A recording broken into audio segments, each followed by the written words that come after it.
você tendo a reforma, e você tem já em andamento no Congresso Nacional a Comissão Especial da Reforma Tributária, que tem encaminhado uma discussão.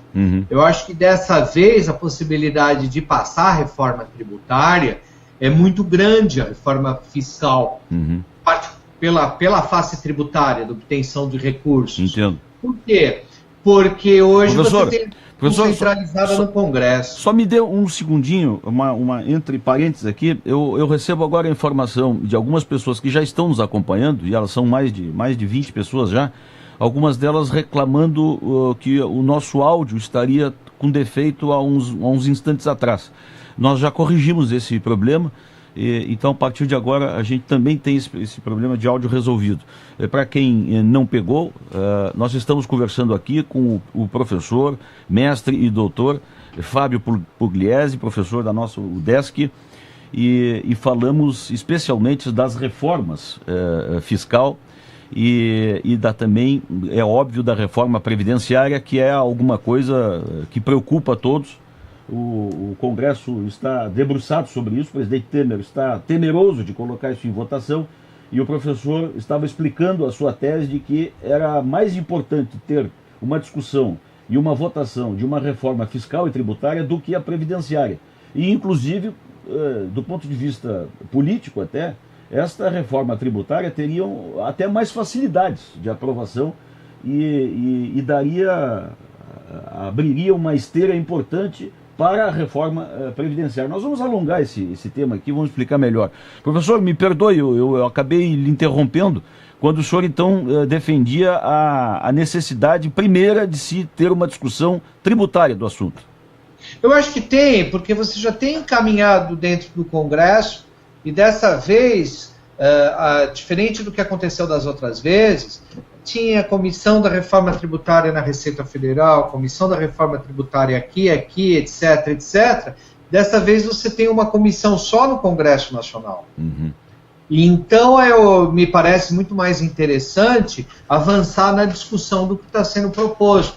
Por exemplo, a criação do imposto sobre bens e serviços devido ao Estado com redistribuição para os municípios. Sim. Claro que isso aí não é uma posição fechada, mas, por exemplo, é evidente que se hoje a gente tem a internet, se eu e você, nós estamos conversando aqui, a gente não está pagando nada de imposto, se a gente estivesse usando o celular, a gente estaria pagando, vamos dizer, 25% de ICMS. Então, quer dizer, fica uma coisa muito irregular. Não estou falando que tem que se tributar demais o que nós estamos fazendo, mas que pelo menos 0,1%, 0,2 para cadastrar o volume de operações que a gente tem.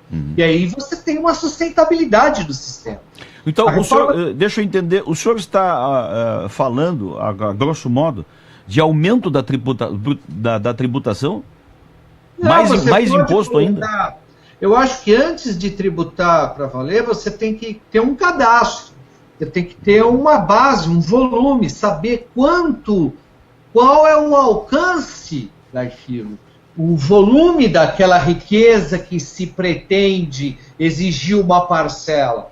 E hoje a riqueza gerada por esses meios de comunicação como WhatsApp, Facebook, Instagram, etc., Instagram menos, mas Facebook e WhatsApp, você fica uma coisa meio uma coisa iníqua, quer dizer, quando você fala por telefone é 25% de ICMS, quando você está utilizando uma mídia é nada.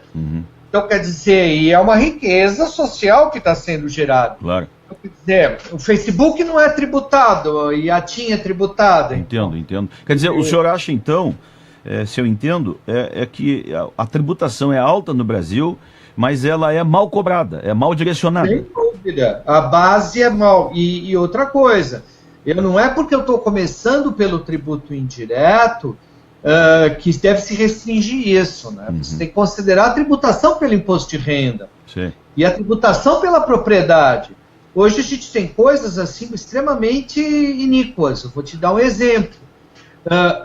Imóvel com destinação rural em área urbana não paga IPTU no Brasil, paga imposto territorial rural, que é muito mais barato. Então, quer dizer, o sujeito tem uma área muito grande, às vezes de milhares de hectares. Aqui na ilha a gente tem exemplos disso, é empírico, é evidente. Tem umas vacas, uns bois lá, virou área rural, mesmo que não tenha viabilidade agropecuária. E, no entanto, paga imposto territorial rural e não paga IPTU, está usando luz, está usando pavimentação, esgoto, escola própria. Então, quer dizer, a valorização da área é muito maior. Então, quer dizer, você tem uma tributação no Brasil muito pesada sobre o consumo. E no consumo de determinadas coisas. Por exemplo, luz é 25%. Gasolina, com a substituição tributária, é evidente quanto a gente paga mais. E é o que mantém os estados, e essa tributação de coisas antigas. Enquanto que a gente tem nós temos que desenvolver novas formas de tributar. E de forma pequena, por exemplo, novas tecnologias. Novas tecnologias, se poderia repensar a questão do pagar, as empresas de tecnologia pagar por movimentação financeira. Então, quer dizer, não é uma questão só, você tem uma carga tributária e mal distribuída. Né? Sim. Bom, professor, eu só quero me referir aqui a quem está nos assistindo. Eu quero mandar aqui uma saudação ao colega Emílio Serri, ao Marcos Pires Machado, ao professor Neri dos Santos, que está nos assistindo, e a Fabiane Ladislau, o doutor Nestor Lodete está nos assistindo também. Enfim, um abraço a todos esses que estão, o pessoal está mandando likes aqui, enfim, muito obrigado a todos. E se quiserem interagir aqui, por favor, né, o professor pode responder, a gente pode encaminhar questões aqui a ele. Agora, o professor, eu acho que é óbvio lhe perguntar o seguinte: se o senhor entende que a reforma previdenciária, ela se facilitará mais se nós invertermos a prioridade e fazendo esta reforma tributária, fiscal, por que o senhor acha que a previdenciária, a discussão da reforma previdenciária e até a solução para a questão da previdência, a aposentadoria, ela se facilitaria se nós fizéssemos a reforma primeiro tributária?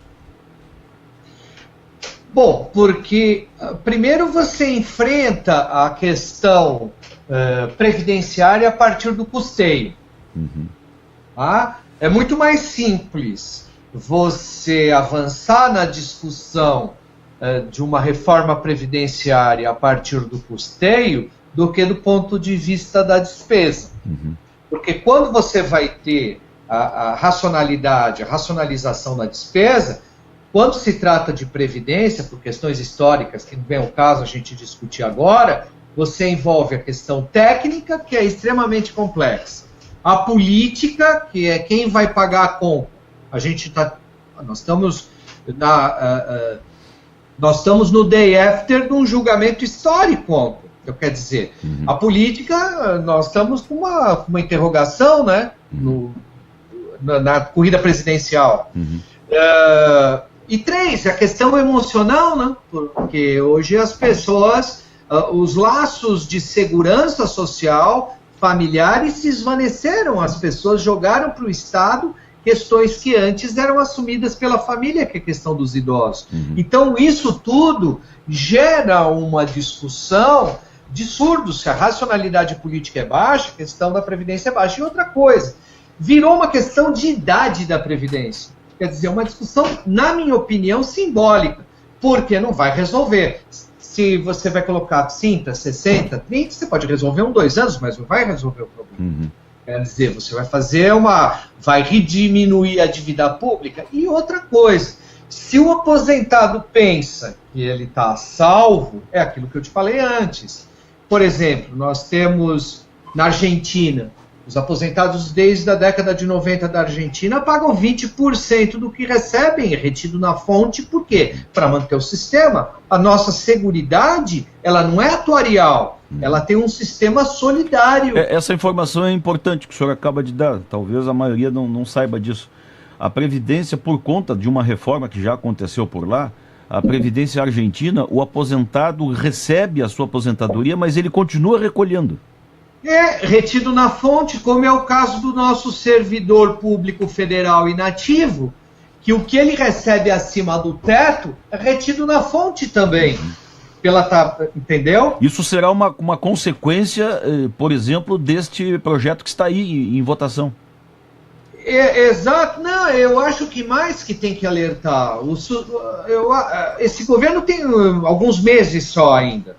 Vamos colocar assim, porque até a eleição, tudo, ele vai governar até um determinado momento.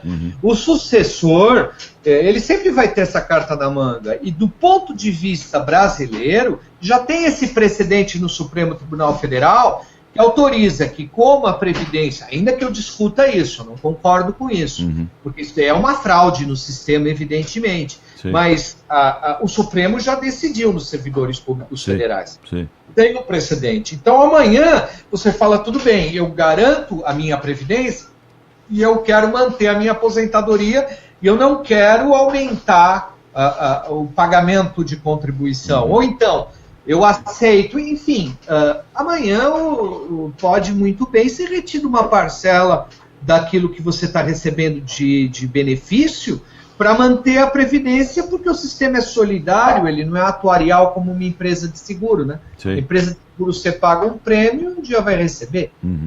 E não é um evento futuro incerto. Agora, no caso da Previdência. Então, me parece que a questão da reforma fiscal, mais importante, e evidentemente mais importante, como eu já lhe falei, na questão da reforma política. Então, quer dizer, uma reforma política daria mais racionalidade para o sistema, tá? Daria mais racionalidade para o sistema para votar uma reforma fiscal? Daria, mas a gente vai ter que esperar o sistema político ter racionalidade para enfrentar a questão como distribuir recurso entre as esferas de governo no Brasil, entre os setores sociais? Eu acho que não. Eu acho que a questão da reforma fiscal facilitaria, inclusive, a discussão política. Professor, vamos seguir, mas antes fiz referência a quem nos assiste, né? E entrou aqui também o Márcio Bittencourt, o Sérgio Pinto, o Márcio Martins, nosso colega Márcio Martins, e o Andrino Oliveira. O Andrino, eu tenho a impressão de que é o ex-deputado Edson Andrino? Eu acho que é. Um abraço a todos aqui que estão nos acompanhando, além de todos os que eu já falei. Por favor, pessoal, fiquem à vontade de interagir, fazer perguntas aqui ao professor Fábio Pugliese, o qual nós estamos entrevistando aqui sobre direito tributário, sobre reforma previdenciária e fiscal. O professor, a questão que vejo também é o seguinte: o senhor agora há pouco falou de carta na manga, né, do atual presidente sempre, né? E aí eu lhe pergunto o seguinte: tenho ouvido de sindicalistas, por exemplo, que sindicalistas, é óbvio, que estão lamentando, né, a reforma trabalhista e o fim do imposto sindical. O discurso de alguns sindicalistas é o seguinte: olha, o presidente Lula vai ser candidato de um jeito ou de outro, e segundo eles vai ganhar, porque as pesquisas estão dando estes números ao presidente e tal. Vamos passar por cima dessa questão recursal, né, se ele pode ou não pode ser candidato, enfim. Mas na tese desses sindicalistas ele voltará. E voltando, tudo isso volta ao lugar também, lá na reforma trabalhista. Ou seja, o Congresso vai desvotar tudo que votou, vamos dizer assim, para as pessoas poderem nos entender. E as coisas irão voltar para o lugar, do ponto de vista sindical, dos sindicalistas. Nós corremos mesmo, nós estamos diante de uma discussão que não está blindada, ou seja, aquilo que se votou, aquilo que se acertou, aquilo que vai se votar, pode ser mudado a qualquer instante. E aí para onde é que vai? Essa nau brasileira, ela fica assim mesmo, ao léu, ao vento das oposições, da situação, enfim? Bom, aí você está me fazendo uma pergunta do ponto de vista político, né? Em tese, o Congresso pode votar tudo, tá? Pode alterar tudo, em tese. Mas também você está tendo forças políticas que estão investindo na eleição de deputados, na eleição de representantes, e não na eleição de chefes de poder executivo, né? Então, hoje, declaradamente, você tem movimentos na sociedade civil que estão financiando formação para candidatos de para deputado, inclusive suprindo a renda porque eles vão ter que deixar de trabalhar para participar de uma campanha e às vezes não tem meios para se manter. Então, suprir o fato dele estar se afastando da profissão dele por um período. Isso vai trazer, possivelmente, uma nova forma de agir no Congresso Nacional. E a gente vai ter. Então, eu não acho tão simples assim você modificar isso no Congresso Nacional numa próxima legislatura. Bom, professor, vamos voltar então. Mas pois não. Isso daí é a parte política, né? Sim. Na verdade, eu estou lhe exigindo uma avaliação. A parte fiscal é minha formação. Exato. Estou lhe exigindo aqui talvez um assunto árido na sua área aí. Né? Porque como uma coisa se relaciona com a outra, e eu fiz uma avaliação de que o Legislativo, o Congresso, ele tem condição de avançar muito mais numa reforma tributária, numa reforma fiscal, é que a forma como ela está sendo encaminhada, ela está sendo bem encaminhada. Esse deputado do Paraná, ele tem percorrido o Brasil, a reforma tributária não é algo assim que se pretende de uma hora para outra, ele está colocando um prazo de 15 anos, isso tem dado bom resultado, esse prazo, por exemplo, as vendas pela internet. As vendas pela internet, nós tivemos uma emenda à Constituição que mudou bastante a venda pelas internet. Então, antes, quando você comprava por um site, você só pagava o ICMS para o estado em que saía a mercadoria do depósito. Agora não. Você vai pagar gradualmente. Nos próximos anos, já está até 100% para o estado do domicílio das pessoas. Isso foi uma emenda constitucional, mas não tem muito impacto. Eu não sei se o senhor fala do mesmo, não sei se o senhor fala do mesmo assunto, mas dia desses, foi matéria até da mídia, a partir de agora as pessoas têm que identificar na caixa do correio e, portanto, pagar imposto sobre aquilo que está colocando no correio, pequenas mercadorias, até gente que trabalha com material usado, enfim, e tributando pequeníssimos comerciantes, né? Talvez a alternativa de vida, de sobrevivência das pessoas. E aí imediatamente a gente fica pensando, mas nós estamos diante de um Estado romano, né? Daquela época em que tudo era cobrado. Né? Vamos lembrar também da corte portuguesa, né? Que cobrava até as galinhas que se tinha no quintal, né? Caminha-se por aí ou eu estou fazendo um raciocínio grosseiro e fora de hora até? Não, o que você vai ter é controle, né? É que aí está, por isso que eu acho que o imposto sobre bens e serviços é importante, entendeu? Porque ele ampliaria a base da tributação. É aquilo que eu te chamei atenção, você tem que ter os controles para ver que não está havendo fraude, a gente vai se acostumando a eles. E cadastro para saber qual é o fluxo da riqueza também é importante para o momento em que você tem que tributar. Quem fala isso não sou eu, é o Thomas Piketty, que é um autor tem sido pouco discutido, pouco divulgado ainda, mas que tem algumas ideias importantes. Embora ele seja um tanto otimista quanto a tributação ser a solução dos problemas do mundo, mas de alguma forma ele traz algumas ideias interessantes. É que esse livro, Capitalismo no século XXI. Sim. Então ele chamou a atenção que já na Revolução Francesa, no início do século XX, essa questão dos cadastros, ou seja, qual é o fluxo da riqueza, é importante para eventualmente ser tributado. Agora, isso implica também uma conscientização da população para que serve tributação. Né? A população desconhece ainda isso, né? Não é muito difundido. E a população brasileira aprende rápido, né? Até outro dia não se sabia o que era lavagem de dinheiro. Outro dia, hoje todo mundo sabe o que é uma lavagem de dinheiro. Claro. Então, quer dizer, a população brasileira tem aprendido rápido esses temas bastante complexos. Né?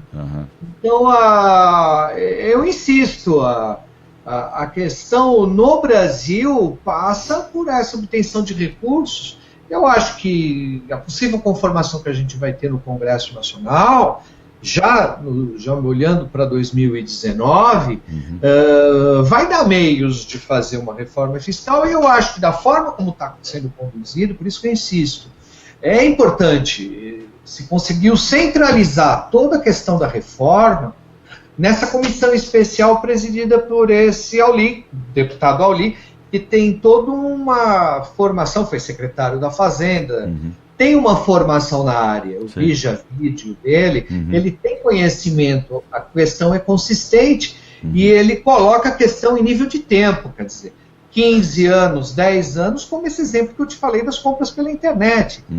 Antes ficava tudo para quem te mandava a mercadoria, agora gradualmente está ficando para o Estado em que mora o consumidor. Entendo. Então, quer dizer, não tem muito impacto na arrecadação, porque ainda o comércio eletrônico é pequeno. Na verdade, a nossa arrecadação de Estado é luz, é telefone e é combustível.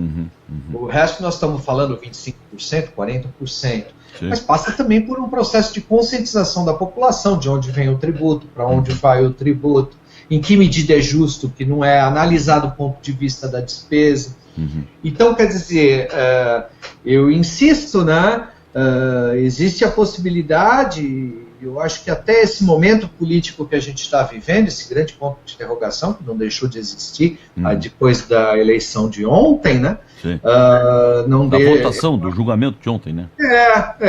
Eu acho que esse ponto de divulgação, a questão da reforma tributária, ela está em andamento no Congresso, acho que ela pode dar andamento à própria sociedade. Só para recuperar essa informação, isso aqui vai ficar a semana toda no ar. A votação de ontem, que a gente fala, é desta última quarta-feira, que o presidente Lula perdeu por 3-0, né? Lá em Porto Alegre, no TRF4, né?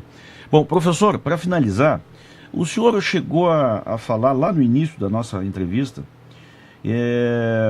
da reforma tributária, onde nós teríamos mais condições de caixa, né, para encaminhar a reforma previdenciária. Aí fiquei pensando aqui, não sei se pensei certo, essa indagação que vou lhe fazer, nós não estamos aí fazendo ao contrário, porque até hoje se denunciou sempre que o governo usa o caixa da Previdência para fazer obras, para desviar dinheiro, para pagar propina, inclusive, mas para outras coisas, enfim. Vai lá na Previdência e tira o dinheiro do trabalhador, do aposentado, para fazer outras coisas. E aí falta dinheiro para pagar as aposentadorias, e aí vem o rombo, e aí vem toda a questão do déficit de 280 bilhões, enfim. Esta, na verdade, é um pouco da tese do senador Paim. Tiram dinheiro da Previdência, ou até não recolhem o que deveria para os sonegadores, enfim. Aí eu lhe pergunto, essa tese de fazer a reforma fiscal primeiro para facilitar a previdenciária, ou para resolver até a questão previdenciária, não é a inversão da lógica? Ou seja, nós vamos estar tirando recolhimento de impostos para sustentar a Previdência, que poderia ter solução já neste momento com a equalização dela própria? O problema é o seguinte, bom, é que em 1988, você criou o seguinte sistema na Constituição. Tá? Nós tínhamos saído de uma recessão na década de 80. Sim. Então, a Constituição de 88 vai criar uma série de direitos sociais que tem que ser financiados por um sistema de seguridade social. Então, para prevenir a queda de arrecadação da década de 80, para prevenir a queda de arrecadação da década de 80, acabou-se tributando a receita das empresas, com a COFINS, a folha de salário e o lucro, para que uma empresa lucrativa, com muito funcionário, muita receita, continuasse garantindo o sistema. É certo que depois você, ao invés de fazer uma reforma tributária no governo Fernando Henrique, você acabou criando uns fundos de equalização fiscal, aquele FEF, e que você começou a criar essas seguidas desvinculações de receita da União. Sim. Então, quer dizer, hoje 30% do que a gente diz que é contribuição, não é contribuição, é caixa da União, inclusive para pagar despesa de juro. né? Porque também a gente não pode esquecer que o déficit aumenta quando o juro está alto, né? E não está pressionando tanto agora porque o juro caiu. A questão da Previdência foi colocada num momento em que o Executivo aventou uma urgência para resolver as contas, porque os juros eram altos, etc. Agora o que a gente verifica é uma queda de juros e o Executivo empurrando com a barriga essa reforma da Previdência. Acho que até não tira essa discussão para não inquentar o chamado mercado financeiro. Quer dizer, porque toda vez que se fala que a reforma da Previdência vai bem, você tem uma expectativa de investimento, logo o mercado se tranquiliza e investe. Então, quer dizer, para mim ela vai se tornar simbólica. Do ponto de vista mais estrutural, me parece mais importante a discussão da reforma fiscal do ponto de vista mais amplo. Aí, professor, nesse quesito especialmente, quando a gente diz que o mercado financeiro investe, a gente sempre cai na mesma história, né? Quer dizer, investe naquele, vamos dizer assim, no valor volátil, né? O sujeito não investe na criação, na construção de uma fábrica, né? Naquele bens de consumo. O sujeito vem especular, na verdade, né? Vem e volta, com facilidade ou não. Não. Eu te diria o seguinte, na medida em que você tem uma tranquilização, os números já estão dizendo, houve um aumento do investimento. Não no aumento do investimento no mercado financeiro, no aumento do investimento de estoque de mercadoria. Tá? Quer dizer, o investimento em equipamento ainda está baixo, mas evidentemente, se você acaba tendo uma maior tranquilidade, você vai ter estoque, investimento em estoque, investimento em bens de consumo, compra de bens de consumo para revender. Então, quer dizer, não que a situação brasileira esteja resolvida, mas eu estou te falando, eu acho que essa insistência do ministro da Fazenda com essa reforma da Previdência é justamente dar essa sensação para as pessoas. Né? Não existe muito, a gente fala muito de mercado, mas não existe tanta racionalidade, aí tem um aspecto aí, talvez até meio passional, né? Mas eu entendo que com uma reforma fiscal você teria condição de discutir de uma forma mais ampla a questão das contribuições, né? A questão de rediscutir a desvinculação de recursos para determinados setores, porque você, quando tem vinculação, em tempo de vacas gordas, incha o dinheiro, depois você vai ter problemas para manter aquele equipamento. Claro. Eu vou te dar um exemplo desse negócio de vinculação, só para terminar, na questão dos estados, por exemplo. Os estados têm uma vinculação com a educação de 25%. Certo. Perfeito. Saúde, 20 e tantos por cento. Quando você teve uma arrecadação grande e você era obrigado a investir 20, 25%, você investiu em equipamentos, em custo fixo. Isso em tempo de vacas gordas para alcançar aquela vinculação. Só que quando tem vacas magras, você já não, aqueles 20% é menos. Entendi. Você acaba mais gastando para manter o que existe do que prestando serviço. Então a percepção da população é que a coisa fica ruim, entendeu? Questão de fluxo. Então eu acho que isso ajudaria na reforma fiscal. Entendo.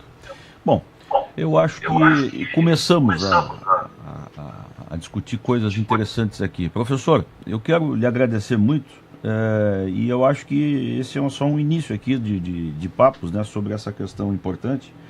E nós vamos acompanhar o que vai fazer o Congresso, porque só se fala na reforma previdenciária, né? Agora tem até data, é o mês de fevereiro, né? Talvez depois, aliás, esse país é tudo depois do Carnaval, né? Mas talvez lá, depois deste Carnaval, fique mais clara essa questão, né? De que nós tenhamos que discutir mais a reforma tributária, se não junto com a previdenciária, mas colocá-la na pauta, né? E discuti-la mais paralelamente, né? E eu acho que isso já começa a acontecer, como o senhor falou, né? Eu acho que é melhor conduzir.